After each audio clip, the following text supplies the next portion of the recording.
จิเนาะลานสกีเนาะนี่ลานสกีเนาะวิวภูเขาฟูจิสุดยอดเลยเดี๋ยวเรามาเล่นสกีกันเนาะเดี๋ยวมาเล่นสกีกันว่าอากาศเป็นยังไงหลายเนาะวันนี้เป็นวันหยุดเนาะเป็นวันหยุดหลายๆคนเนาะ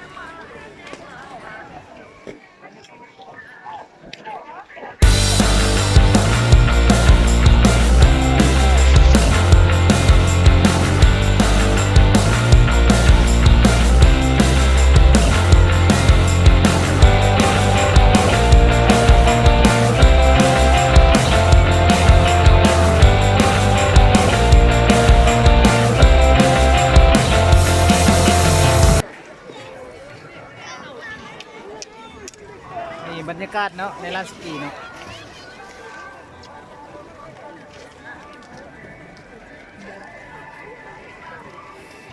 ภูเขา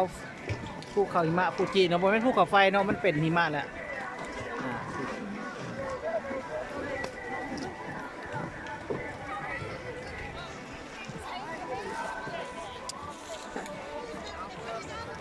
ตามมาเบิ่งเนาะมีภายในเนาะ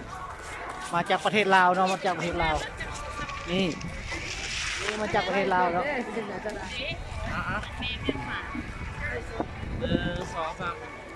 กำลังเซลฟี่แต่ละคนเนาะ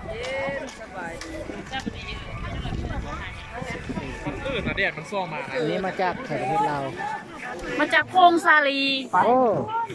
ไอเพลงไทยให้น้องนี่ทำให้เขาจะไปก่อนไม่ได้เล่นจังมาทำไปเดี๋ยวเราตามตัวไปเลยไปดินสกีเนาะมันจะเป็นที่ไหนเนาะเดี๋ยวไปซื้อสุดกันเลย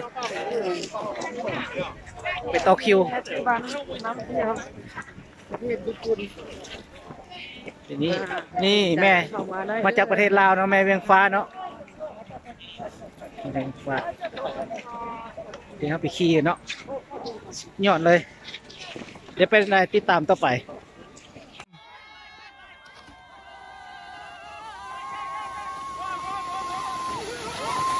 ตายเบรกลืมเบรกเลย